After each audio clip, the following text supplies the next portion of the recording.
good afternoon to you viewers. Welcome to the 12 p.m. bilingual newscast on Equinox Television. We begin the first part in French with you, Julien Beth Bissay. Bon après-midi. Bon après-midi à vous, Innocent Nazé. Mesdames et messieurs, bon après-midi à toutes et à tous. Merci de choisir Equinox Télévision pour vous informer.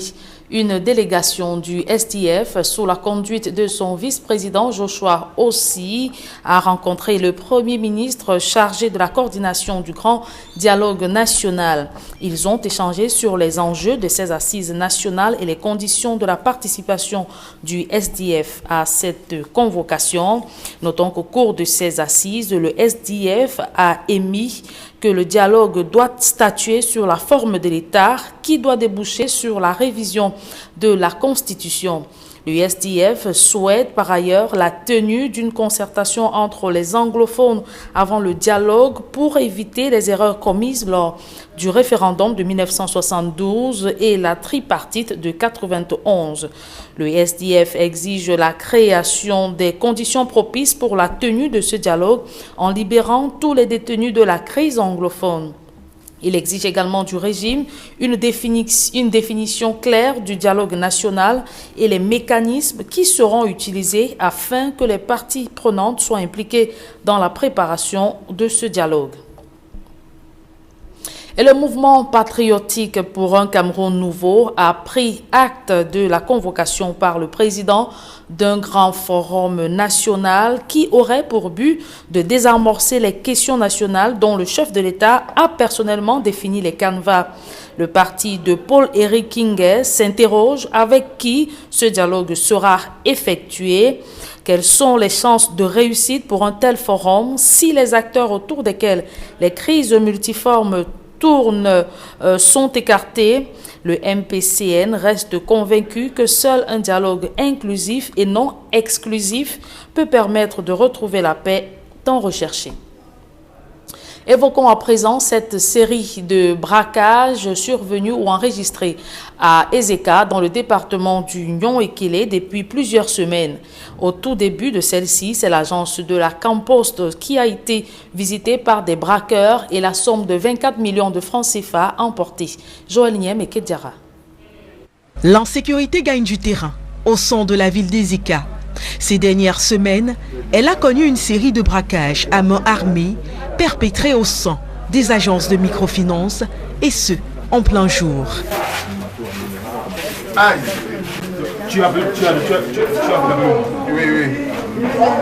Dans la nuit de mardi à mercredi, ce sont les caisses de la Campost qui ont été vidées par un groupe de malfrats qui a pris le soin d'attacher le responsable de la structure ainsi que sa famille afin de les empêcher de donner l'alerte.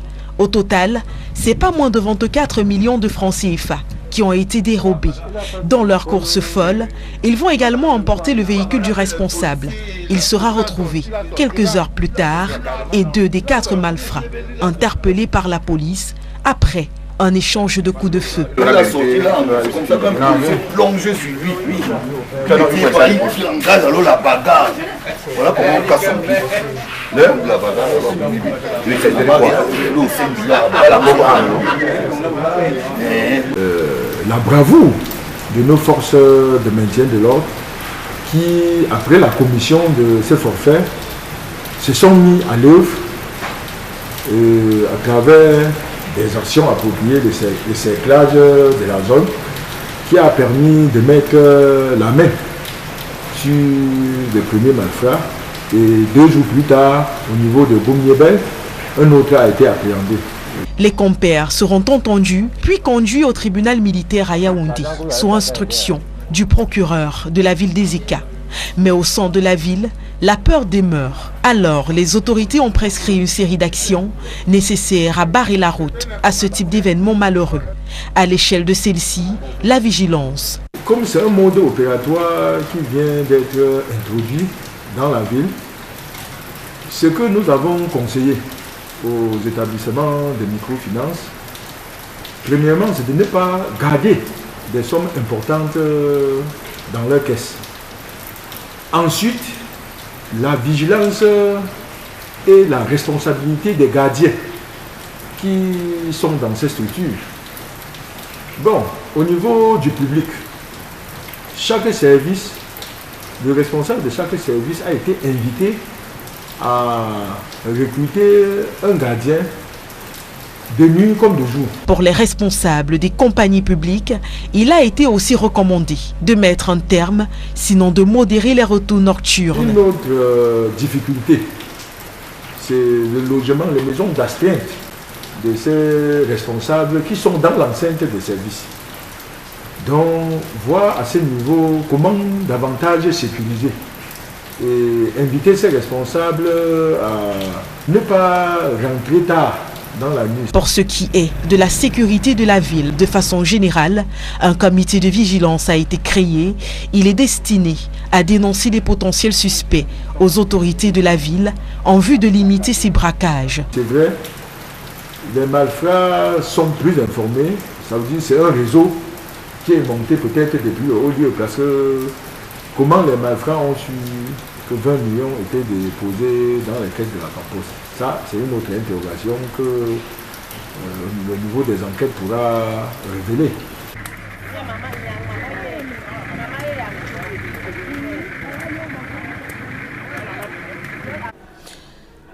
Allons à présent à l'étranger, en RDC. C'est une boucherie humaine survenue dans ce pays hier jeudi.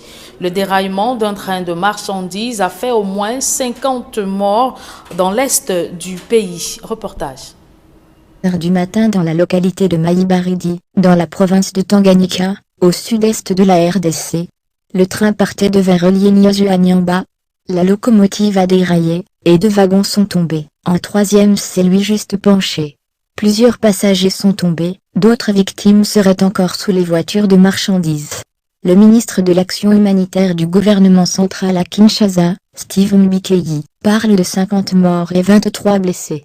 La direction de la Société nationale des chemins de fer confirme qu'il y a eu des victimes, sans donner de bilan chiffré. Du côté du gouvernement provincial du Tanganyika, Dieudonné Yamba, ministre provincial de l'Intérieur et porte-parole, se réserve pour l'instant d'avancer un quelconque bilan avant d'avoir le rapport de l'équipe dépêchée sur le lieu de l'accident. Victor Imba, président de l'intersyndicale de la direction de la Société nationale des chemins de fer, précise qu'à chaque déplacement d'un train de marchandises, des dizaines de personnes y embarquent clandestinement.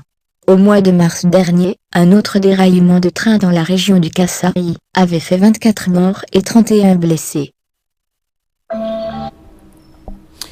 Un public reportage dans ce journal. Le groupe universitaire ISEM IBCG numéro 1 du succès aux examens présente les réalisations de ses étudiants dans les différentes formations professionnelles. Reportage.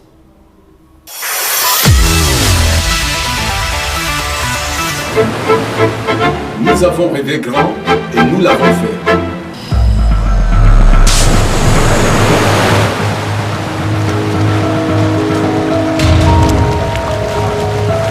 ISEM IBCG.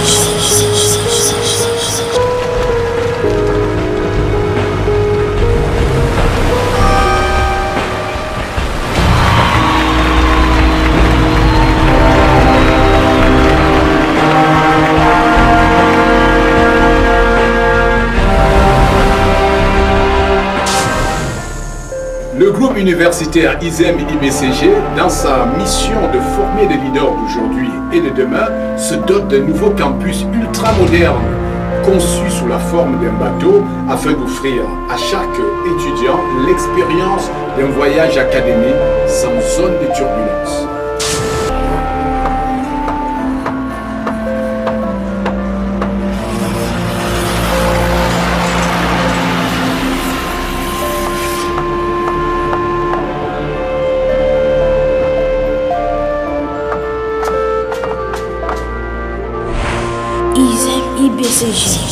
Moi je suis monsieur Moustapha Jogo, donc nous sommes sur le site de construction du nouveau campus ISEM IBCG. Voilà, donc nous sommes plutôt confiants par rapport au délai de développement du chantier. Jusqu'ici tout se passe plutôt bien. Bonjour, moi c'est Siwenga Malu Brice, sur le site du chantier d'ISEM IBCG, dont j'en suis l'ingénieur. Donc pour le moment nous sommes en phase de réalisation des planchers rouges du sous-sol. Là actuellement nous sommes par la suite, on va aller la rouler. Bon, en ce qui concerne les délais, commencer la rentrée 2020 comme initialement prévu par le planning des travaux. Le chantier sera livré.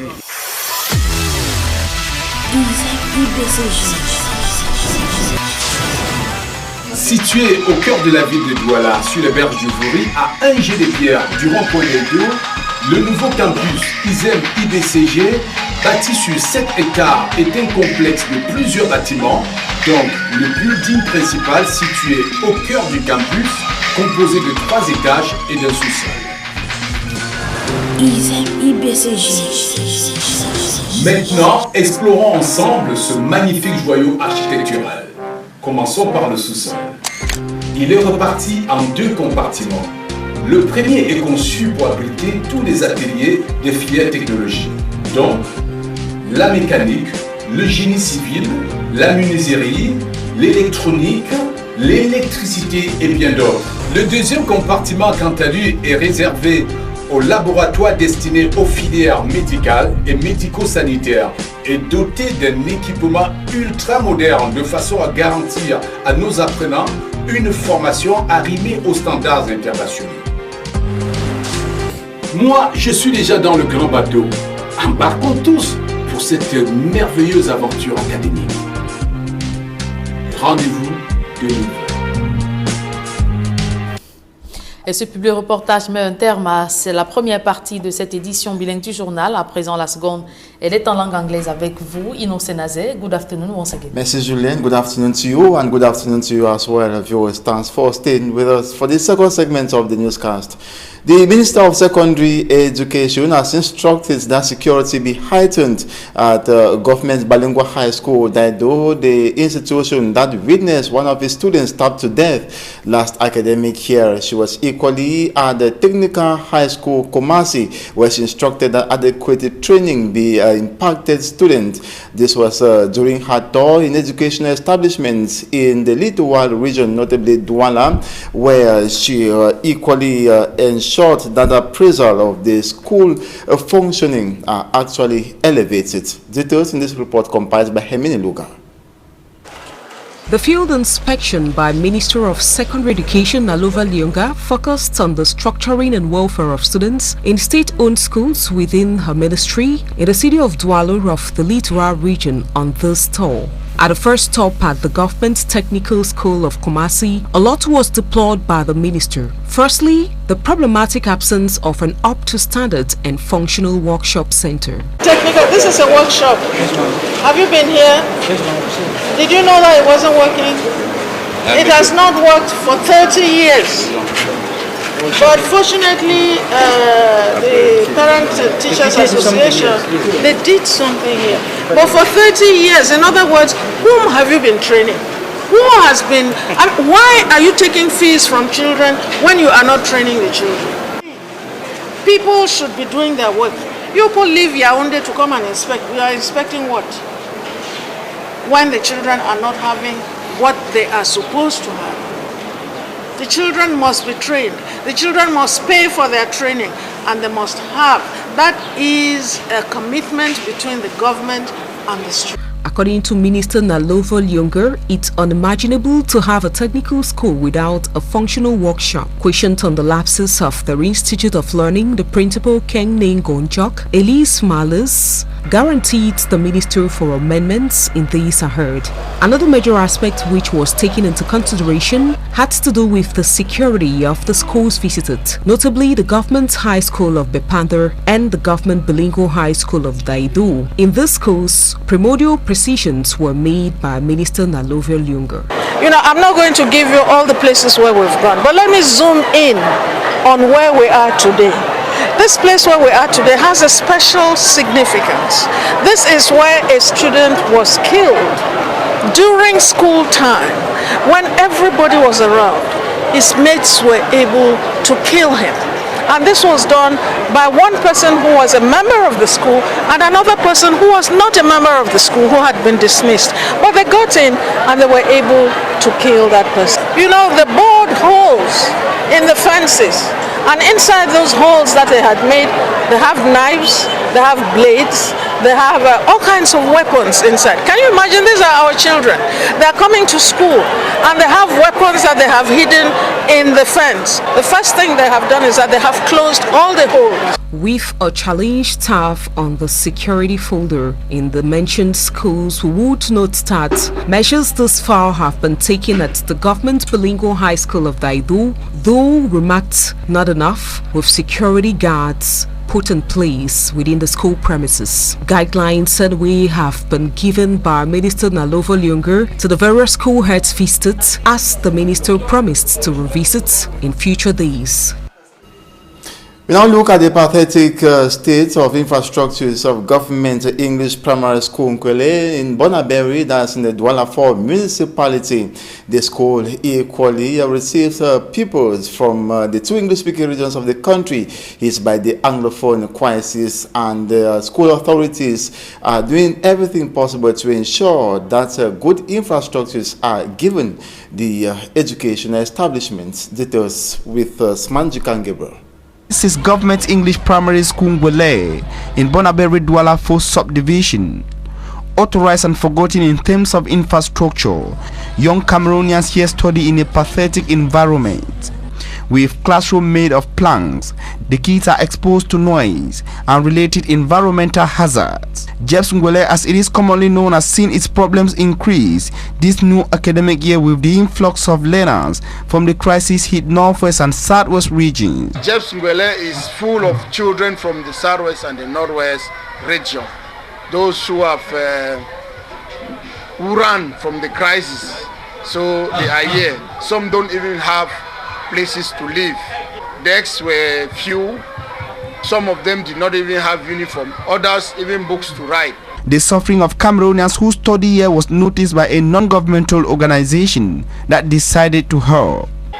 So Solidarity Cameroon brought gifts for them. They brought desks, blackboards, bucket books, as you can see, to support the children, so that at least the children can be writing. They say no, if Jeps Ngwele has children, and these children are internally displaced children, some of them are orphan, they came to help them. Like Oliver Twist, the grateful school head teacher asks for more. There are other NGOs, let them come and support Jeps Ngwele, because Jeps Ngwele is in difficulties.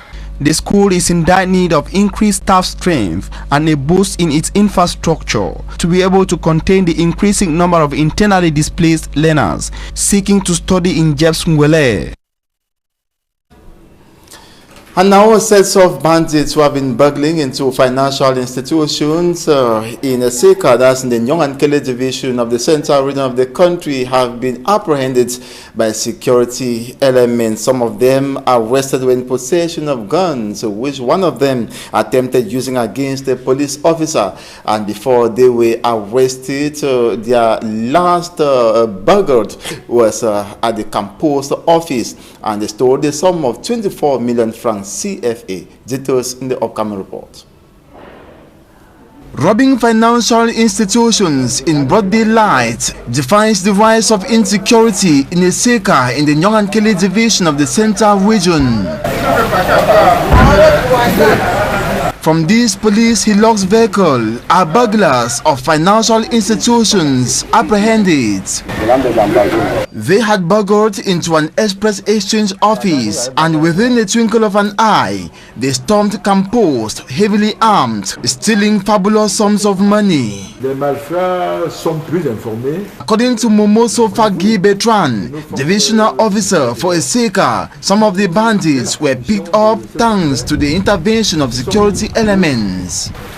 À travers des actions appropriées de cerclage de la zone, qui a permis de mettre la main sur les premiers malfrats. 2 days later, another gang members were arrested around Bomniabel, where one exchanged blows with the police and pulled out the gun.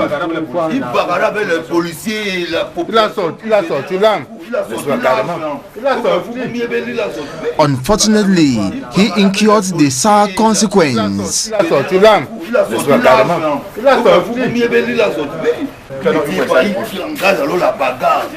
Voilà comment on casse son pied.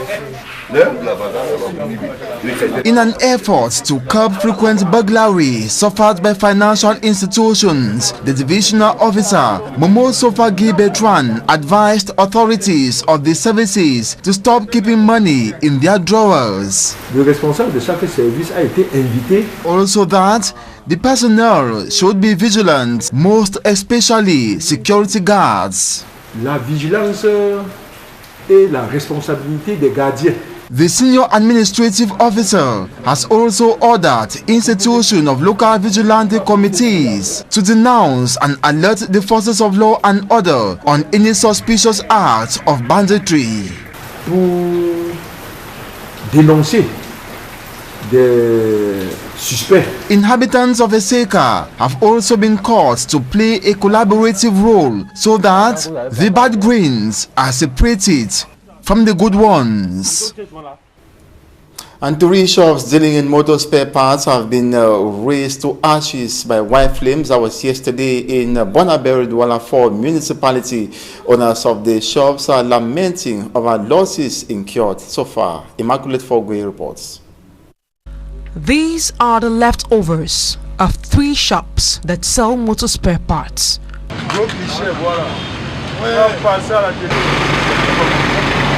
The said shops, located in Bonaberi in the Douala 4 subdivision, were razed down by flames in the early hours of the day. I am Ba Francis, a shoemaker by profession. This morning at about 10 o'clock, I saw my neighbor running with sand and going behind my workshop.